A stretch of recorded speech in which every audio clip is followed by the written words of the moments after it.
Hallelujah के लिए मूर्खता है।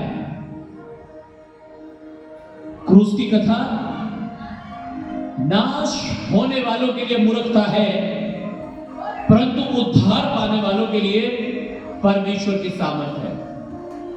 आमीन, हालेलुया। क्रूस की कथा का मतलब कि यीशु मसीह इस दुनिया में आया, क्रूस पर मारा गया, गाड़ा गया, तीसरे दिन मरे हुए में से जी उठा।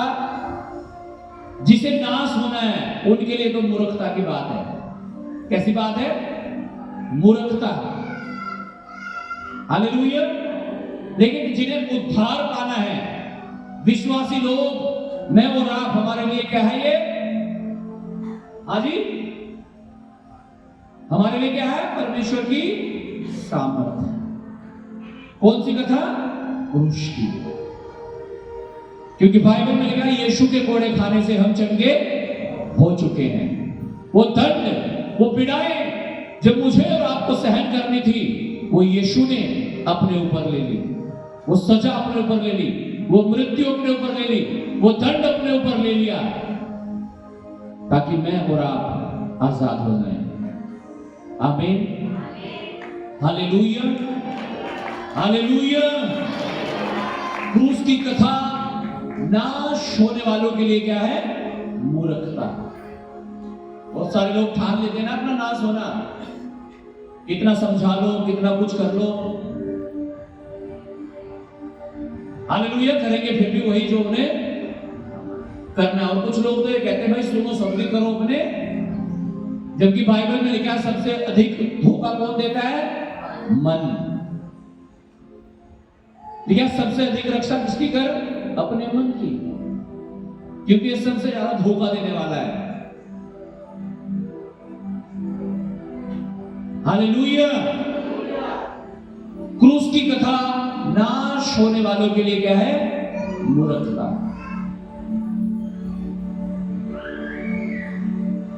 प्रार्थना करना, टाइम गंवा रहे फालतू में। इतना प्रार्थना कर रहे, सो जाओ ना पढ़ के। चर्च में आना, यूं टाइम वेस्ट कर रहे। मूर्खता। किसके लिए मूर्खता है ये? जिसने ये ठान लिया कि मेरा क्या हो जाए? नाश। नाश होने वालों के लिए क्रूस की कथा क्या है? मूर्खता। आराधना, प्रार्थना, दशवांश, ये सब क्या होगी उनके लिए? मूर्खता। लेकिन जो मैं और आप उद्धार पाने वाले लोग हैं, बाइबल में लिखा हमारे लिए परमेश्वर की सामर्थ है। बोलो ये मेरे लिए परमेश्वर की सामर्थ है। क्रूस की कथा मेरे लिए परमेश्वर का उद्धार और सामर्थ है। आमीन। लूका अध्याय 9 उसका 62 वचन हम पढ़ेंगे। जल्दी से मैं कुछ वचनों को पढ़ूंगा और समाप्त करूंगा।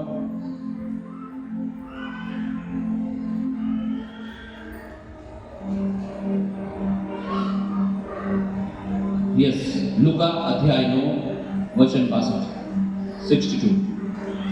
लूका की पुस्तक उसका 9 अध्याय उसका 62 वचन। यीशु ने उससे कहा, जो कोई अपना हाथ हल पर रख कर पीछे देखता है, वह परमेश्वर के राज्य के योग्य नहीं। हालेलुया। लिखा यीशु ने उससे कहा, जो कोई हल के ऊपर हाथ रखकर पीछे देखता है, वह परमेश्वर के राज्य के लायक योग्य नहीं है। हल देखा आपने? देखा नहीं? हल देखा? हल कितने लोगों ने चलाया? हल कितने लोगों ने चलाया? कुछ ही लोग हैं। मैंने भी चलाया हल, पूरा चलाया, जितना भी मैं चला सकता था 5-4 साल। हालेलुया। बचपन मतलब 6ठी क्लास से 8वीं 9वीं तक चलाया होगा शायद। हालेलुया।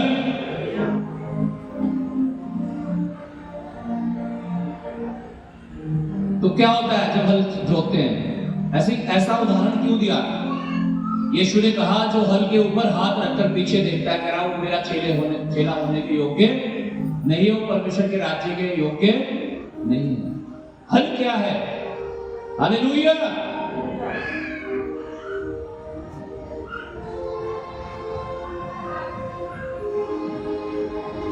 हल है विश्वास करना यीशु मसीह के ऊपर। आमीन। अब हल है यीशु मसीह को अपना उद्धारकर्ता मान लेना। आपने परमेश्वर को ग्रहण कर लिया, आपने हल के ऊपर हाथ रख लिया। हल की एक खासियत है, उसमें कोई बैक गियर नहीं होता। हाँ? अभी तो ट्रैक्टर है ना, बैक गियर लगाते हैं, वही जाता है जहां ले जाना है। हल को अगर वहां ले जाना पड़ता था ना, जहां पीछे छूट गया अगर कुछ, तो दोबारा घूम के आना पड़ता था। कोई बैक गियर नहीं था उसमें। ऐसे ही मसीह जीवन में कोई बैक गियर नहीं है। अगर आपने नशा करना छोड़ दिया, आप दोबारा नशा नहीं कर सकते। नहीं तो आप हल पे हाथ रख के कहां देख रहे हैं? पीछे। यीशु को तो ग्रहण कर लिया, हालेलुया, लेकिन देख रहे कहां? पीछे। नशा, व्यभिचार, पाप, दुनियावी चीजें, गाली गलौज, लड़ाई झगड़े, दुश्मनी, डहा, ईर्ष्या, नफरत,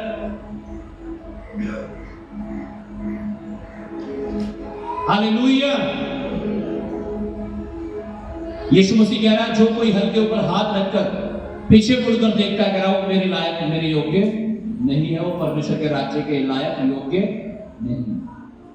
मेरे प्रियो, अगर आपने ठान दिया कि मैं यीशु के पीछे चलूंगा, यीशु के पीछे चलूंगी, और आप आज भी हल के ऊपर हाथ रखकर पीछे मुड़कर देखते हैं, आपको व्यभिचार दिखाई देता है, आपको गर्लफ्रेंड बॉयफ्रेंड दिखाई देते हैं, आपको नशा दिखाई देता है, बियर दिखाई देती है, शराब दिखाई देती है, सिगरेट दिखाई देती है, तंबाकू दिखाई देता है, तो आप परमेश्वर के राज्य के योग्य नहीं है। भूल जाओ, परमेश्वर के पीछे चलना आपके बस की बात नहीं है। यू आर नॉट वर्दी, आप योग्य नहीं है। Hallelujah, hallelujah,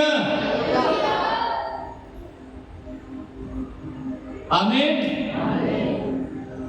We have to wait upon the Lord. हर बात के लिए हमें परमेश्वर का इंतजार करना है अपने जीवन में। पीछे मुड़कर जाने की जरूरत नहीं है आपको। बैक गियर है ही नहीं हल में, आगे ही बढ़ता है। और यीशु मसीह कह रहा जो हल के ऊपर अपना हाथ रखता है वो, और पीछे मुड़कर देखता है, कह रहा वो मेरे योग्य नहीं। हमें पीछे मुड़कर नहीं देखना है मेरे प्रियो। पाप की ओर, संसार की ओर, व्यभिचार की ओर, नशे की ओर। लूका अध्याय 9 उसका 23, 24 और 25।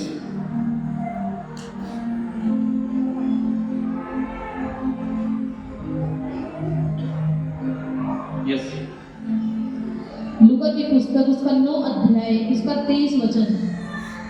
उसने सबसे कहा, यदि कोई मेरे पीछे आना चाहे, यदि कोई मेरे पीछे आना चाहे, यीशु मसीह कह रहा है, तो अपने आपे से इनकार करे। कह रहा तो अपने आप का इनकार करे। क्या? कि मैं कुछ भी नहीं हूं, मैं मिट्टी हूं। हालेलुया। कह रहा जो कोई मेरे पीछे आना चाहता है वह अपने आप का, अपने आपे का इनकार करे कि मैं कुछ भी नहीं हूं, मैं जीरो हूं, मैं शून्य हूं। यहां तो यीशु मसीह में जब लोग प्रभु के पीछे चलते हैं, अपने आप को बहुत कुछ समझते हैं। मैं बहुत सुंदर हूं, मैं बहुत हैंडसम हूं, मैं बहुत बुद्धिमान हूं, मैं बहुत आत्मिक हूं। कह रहा अपने आप का इनकार करे कि मैं कुछ भी नहीं हूं, मैं मिट्टी हूं और परमेश्वर के हाथों में हूं और परमेश्वर मुझे बना रहा है। आमीन, हालेलुया। अपने आपे का इनकार करना है। हालेलुया। पढ़िएगा आगे। और प्रतिदिन अपना क्रूस उठाए हुए मेरे पीछे हो ले, क्योंकि जो कोई अपना प्राण बचाना चाहेगा वह उसे खोएगा, परंतु जो कोई मेरे लिए अपना प्राण खोएगा वही उसे बचाएगा। जो कोई अपना प्राण बचाना चाहेगा वो उसे खोएगा, और जो यीशु मसीह कह रहा है अपना प्राण खोएगा वो उसे पाएगा। यदि मनुष्य सारे जगत को प्राप्त करे, अगर मनुष्य सारे जगत को प्राप्त करे और अपना प्राण खो दे, या उसकी हानि उठाए, तो उसे क्या लाभ होगा? उसे क्या लाभ होगा? हाँ जी, अलेक्जेंडर द ग्रेट, सिकंदर महान जो राजा था दुनिया में, ठीक है, उसने पूरी धरती पे राज्य किया। और जब वो राजा मरा, उसने कहा जब मैं मरूंगा मेरी अर्थी से मेरे दोनों हाथ ऐसे बाहर निकाल देना। जब मेरी अर्थी जाएगी ऐसे मेरे दोनों हाथ बाहर निकाल देना। कह रहे राजा ऐसा क्यों करना है? कह रहे ऐसा इसलिए करना ताकि लोगों को ये पता लग सके कि ये राजा खाली हाथ आया था और खाली हाथ ही जा रहा है, जबकि इसने पूरी धरती के ऊपर राज किया उसके बाद भी खाली हाथ जा रहा है। हालेलुया। और एक विश्वासी इतना बिजी अपने काम में, उसे प्रार्थना करने का भी टाइम नहीं है। क्या लेके जाएगा भाई? कह रहा अगर मनुष्य सारी धरती को, सारी पृथ्वी को प्राप्त कर ले और अपने प्राणों को खो दे, उसे क्या लाभ होगा? 2 फ्लैट आपके, 4 घर आपके, 4 गाड़ियां आपके पास, हाँ, 20 बॉयफ्रेंड, 10 गर्लफ्रेंड आपकी, उसके बावजूद भी आप कहां जा रहे? नरक में। कोई लाभ हुआ? हाँ, लाभ हुआ है? कोई लाभ? कह रहा एक मनुष्य यदि सारी जगत को प्राप्त कर ले, सारी धरती पर की आशीष ले ले और अपने प्राणों को खो दे, तो उसे क्या लाभ होगा? क्या लाभ होगा आपको? अगर आपका जीवन आत्मिक ही नहीं है, अगर आप यीशु के साथ ही कनेक्टेड नहीं है, अगर आपका जीवन प्रार्थना का जीवन ही नहीं है, क्या करेगी आपकी सेवा? क्या करेगा आपका ड्रम बजाना? क्या करेगा आपका तबला बजाना? क्या करेगा आपका गला फाड़ फाड़ के वर्शिप करना, यहां घंटों खड़े होकर सेवा करना, या तालियां बजाना, महिमा करना? क्या लाभ होगा? अगर उसका आप लाभ चाहते हैं, जो सेवा आप कर रहे हैं, जो महिमा आप कर रहे हैं परमेश्वर की, अगर आपको उसका लाभ चाहिए तो जान लो अपने आप को, जांच लो अपने आप को, दूर कर दो अपनी कमियों को, छोड़ दो पाप को, छोड़ दो गलत चीजों को। कहना नहीं तो सारी धरती को पालो और अपनी आत्मा को खो दोगे तो क्या लाभ होगा? यीशु ने एक उदाहरण दिया था, एक धनी व्यक्ति के बारे में और गरीब लाजरस के बारे में। देखा लाजर मर गया अब्राहम की गोद में स्वर्ग में, और वो धनी व्यक्ति भी मर गया और कहाँ है? नरक में। और वो नरक में से चिल्ला करके कह रहा है, हे पिता अब्राहम, इसे कह दे लाजर को, ये जो मेरे घर के बाहर पड़ा हुआ भीख मांगता था, जो मैं बचा खुचा खाना डालता था उसे खाता था, इसे कह दे अपनी उंगली पानी में भिगोकर मेरी जीभ पर लगा दे। इतनी प्यास, इतनी तड़प, कहां? नरक की आग में। आज छोटा सा कांटा आपको चुभ जाए, आज थोड़ा सा आपका हाथ जल जाए, कितनी पीड़ाएं होती है, कितना दर्द होता है, कैसे चिल्लाता है आदमी। वहां सोचो लिखा नरक की आग। Hallelujah, hallelujah. लिखा बाहर रोना होगा, दांत पीसना होगा। हालेलुया। यहां तो कितना बड़ा जीवन है आपका, 70 साल, 80 साल, 100 साल मान लीजिए, उसके बाद क्या होगा? हाँ, किसी की तो उम्र 40 साल होगी, यहां बैठे लोग, हालेलुया, है ना? किसी की 70 साल तो हुई होगी, खैर यहां मुस्लिम है, हालेलुया। तो सोचो आगे कहां जा रहे हैं हम, कहां जा रहे हैं? डेस्टिनी कहां है हमारी? कहां जा रहे हैं? कहां जा रहे हैं? कह रहा अगर मनुष्य सारे जगत को प्राप्त कर ले और अपनी आत्मा को खो दे, उसे क्या लाभ होगा? आपने 10 लाख रुपए कमा लिए और नरक में जा रहे हो तो क्या क्या होगा? होगा कोई लाभ? इससे बेहतर है आप नमक की रोटी खा लो, आप भूखे रह लो, लेकिन स्वर्ग में चले जाओ। आमीन, हालेलुया, हालेलुया।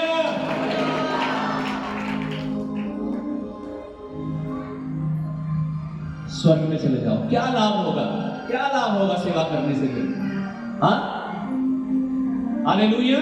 क्या लाभ होगा दशवांश देने से? क्या लाभ होगा हर संडे चर्च में आने से? फिर अगर चाहते उसका लाभ हो तो अपने आप को पवित्रता में रखो, अपने आप को वचन के अनुसार ढाल लो। आमीन, हालेलुया। यीशु मसीह के कितने चेले थे? कितने चेले थे यीशु मसीह के? 12। उनमें से जो एक चेला था वो श्रापित हो गया। क्या कारण था? क्यों श्रापित हुआ वो? यहूदा इस्करियोती। लेकिन उसने यीशु मसीह को क्या कर दिया था? थोड़े से पैसों के लिए, 30 चांदी के टुकड़ों के लिए उसने यीशु को ही बेच दिया। ठीक है, अपना तड़िया फट गई और मर गया। कहां होगा? आप क्या सोचते हैं? कहां होगा वो? कहां होगा? हाँ, कहां होगा? हालेलुया। वो लालच करना बंद कर दो फालतू की चीज का। ये मेरे लिए अच्छा है, ये मेरे लिए अच्छी है, ये काम मेरे लिए बढ़िया है। दशवांश तो मैं दे नहीं सकता, प्रार्थना तो मैं कर नहीं सकता, उपवास में रह जाता, संगति हर संडे नहीं जा सकता।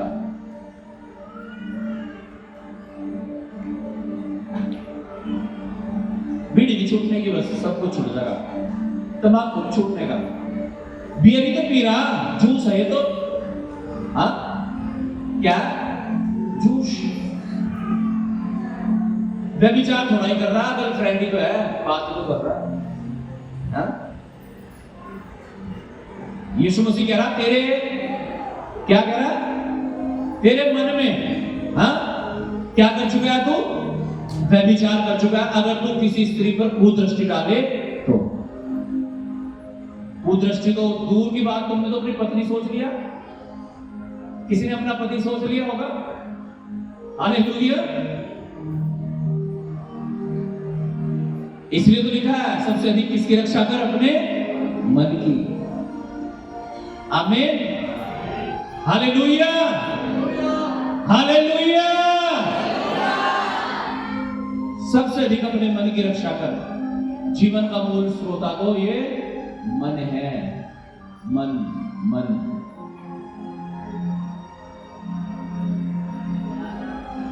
क्या लाभ होगा? नहीं तो यीशु मसीह कह रहा है क्या लाभ होगा तुम्हें? तुमने सारी दुनिया को पा लिया, जीत लिया संसार को, क्या लाभ होगा?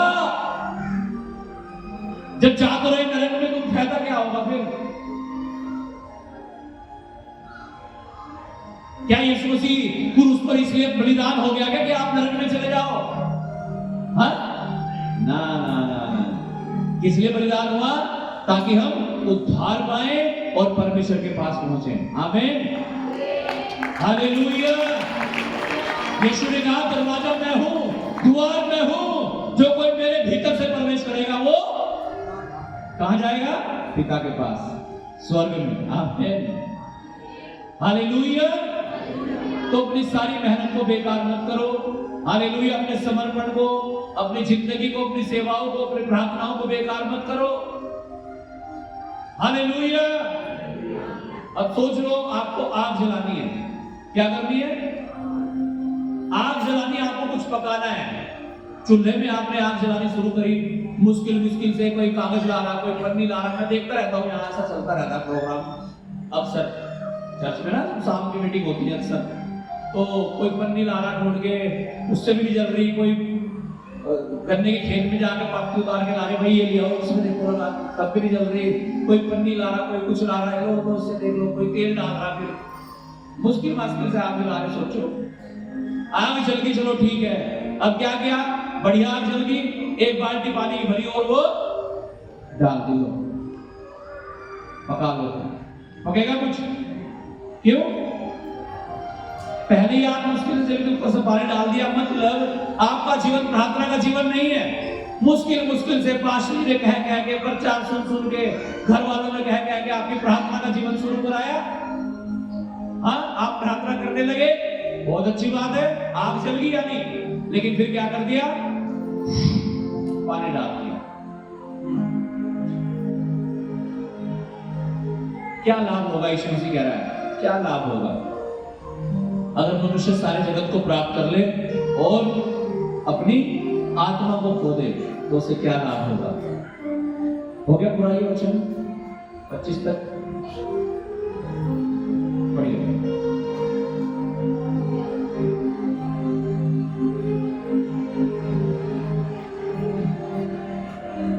हालेलुया। तो हमें श्रापित नहीं होना है, हमें आशीषित होना है। यीशु मसीह के 12 चेले थे, एक श्रापित हुआ, 11 आशीषित हुए। हमें क्या बनना है, श्रापित वाले या आशीषित वाले? आमीन, हालेलुया। और परमेश्वर की योजना भी यही है कि हम आशीषित हो जाएं और जिंदगी पाएं। आमीन। गलातियों अध्याय 5 उसका 7 से 9 तक जल्दी से पढ़िएगा। गलातियों की पत्री अध्याय 5 7 से 9।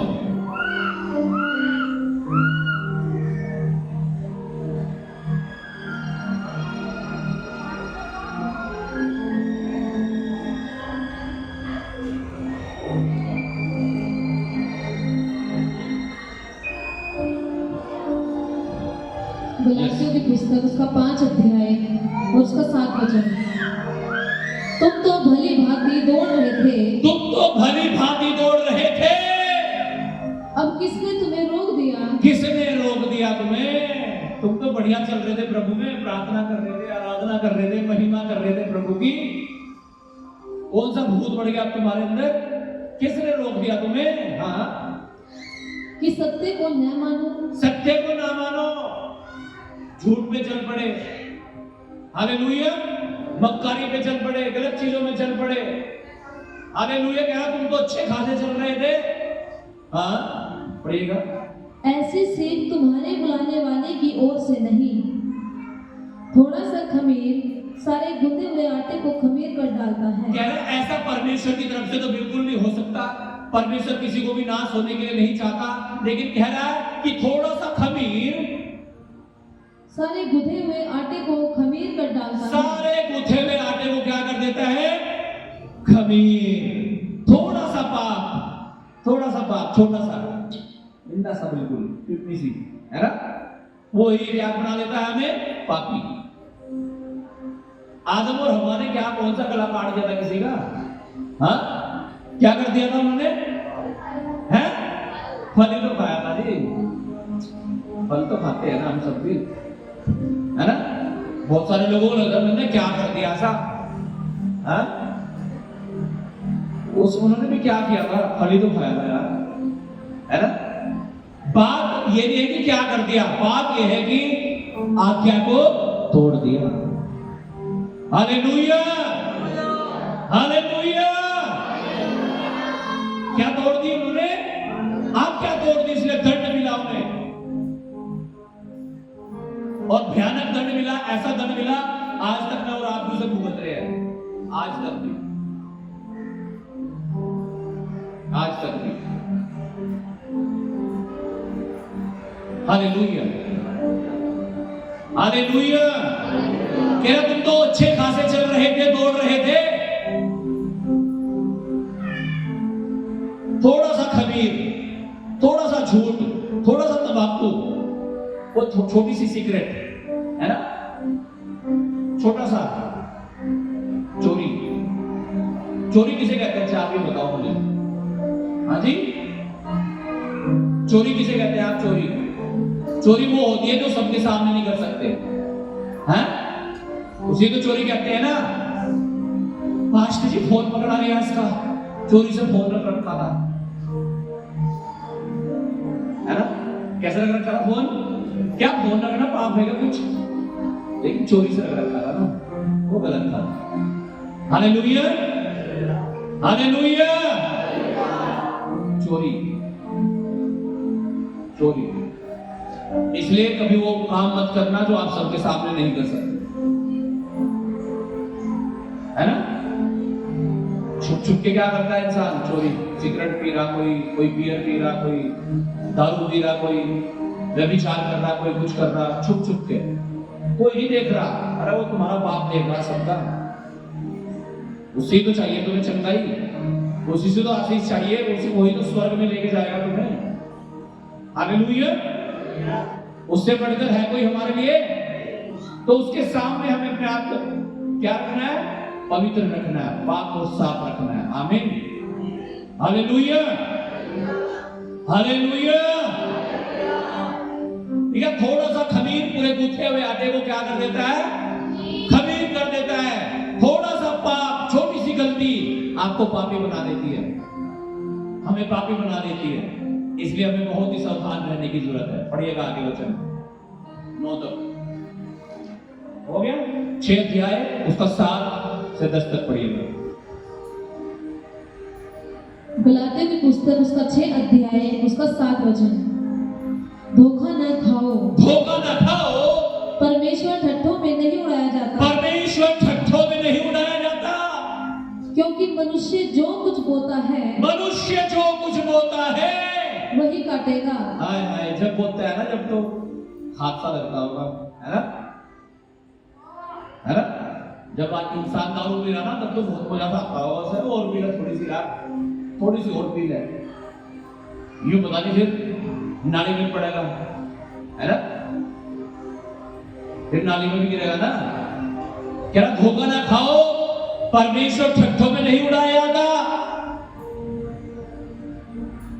इंसान जो बोता है वही, इसलिए मेरे प्रियो बहुत ही गंभीरता का जीवन है मसीह जीवन। मसीह जीवन कोई आसान जीवन नहीं है। Hallelujah, hallelujah. मसीह जीवन गंभीरता का जीवन है, पवित्रता का जीवन है, अनुशासन का जीवन है, नियम और कानून के अनुसार जिया जाने वाला जीवन है। अगर आपको बरकतें चाहिए, अनंत जीवन चाहिए, आशीषें चाहिए, सब कुछ है परमेश्वर के पास, लेकिन आपको परमेश्वर के वचन के अनुसार चलना पड़ेगा। उससे बाहर आप जाएंगे, अपनी आशीष को खो देंगे आप। ठीक है, परमेश्वर धोखा ना खाओ, परमेश्वर ठट्ठों में नहीं उड़ाया जाता कि प्रार्थना का नाम लेके काम कुछ और कर रहे।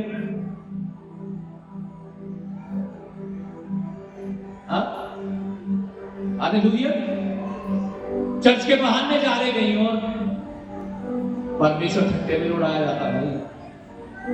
आ तो रहे चर्च में, लेकिन मकसद परमेश्वर की महिमा करना नहीं है। क्या करना है? कुछ और ही है। कोई अच्छा सा लड़का मिल जाए, कोई अच्छी सी लड़की मिल जाए, हाँ, ये है क्या मकसद? अगर ये मकसद है तो ऐसा पटकेगा ना वो। Hallelujah, hallelujah. कह रहा है धोखा ना खाओ, परमेश्वर ठट्ठों में नहीं उड़ाया जाता। ये ठट्ठा करने की बात नहीं है, परमेश्वर की महिमा का स्थान है। उसकी महिमा करने की जगह उसकी महिमा के लिए इस्तेमाल करो। कोई और मकसद लेकर आओगे, आप चोट खाओगे।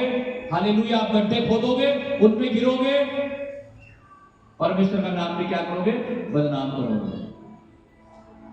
अपने मकसद को साफ रखो, अपने मन को शुद्ध रखो, अगर परमेश्वर से आशीष चाहिए तो। आमीन, हालेलुया, हालेलुया। परमेश्वर ठट्ठों में नहीं उड़ाया जाता। धोखा न खाओ, मनुष्य जो बोता है वही काटेगा। अब बो रहे हो ना, जब काटोगे ना तब पता लगेगा फिर कि मैंने गलत कर दिया था। पढ़िएगा आगे 10 तक।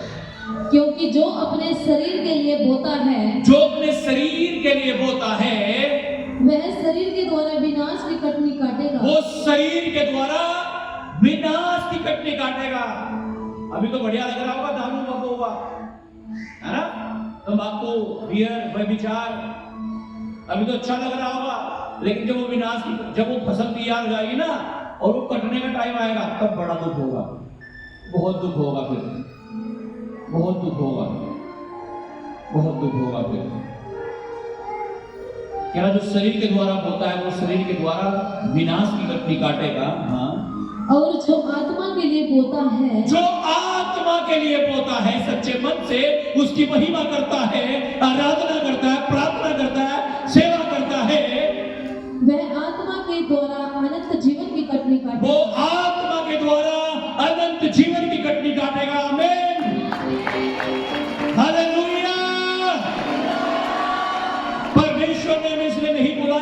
इसलिए नहीं चुना कि हम नाश हो जाएं, इसलिए बुलाया कि हम आत्मा के द्वारा आत्मा की उद्धार की स्वर्ग की कटनी काटे। आमीन।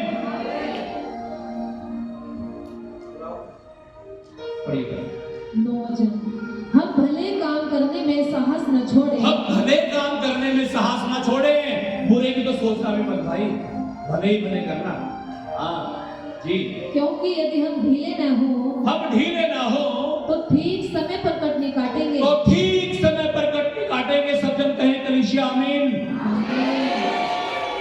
अगर आप चाहते हो ठीक टाइम पर आपके जीवन में आशीषें आ जाएं, आपको क्या रहना है? पवित्रता में रहना है, वचन के अनुसार जीवन बिताने हैं, आत्मा के अनुसार चलना है, वचन के अनुसार चलना है। क्या फिर अगर हम ढीले ना पड़े, प्रार्थना करते रहे, उपवास करते रहे, सेवा करते रहे, क्या ठीक समय पर कटनी काटेंगे, एग्जैक्ट टाइम पर। आपको जिस समय जॉब मिलनी चाहिए, गवर्नमेंट जॉब आपको मिलेगी, एग्जैक्ट टाइम पे मिलेगी, जिस समय मिलनी चाहिए।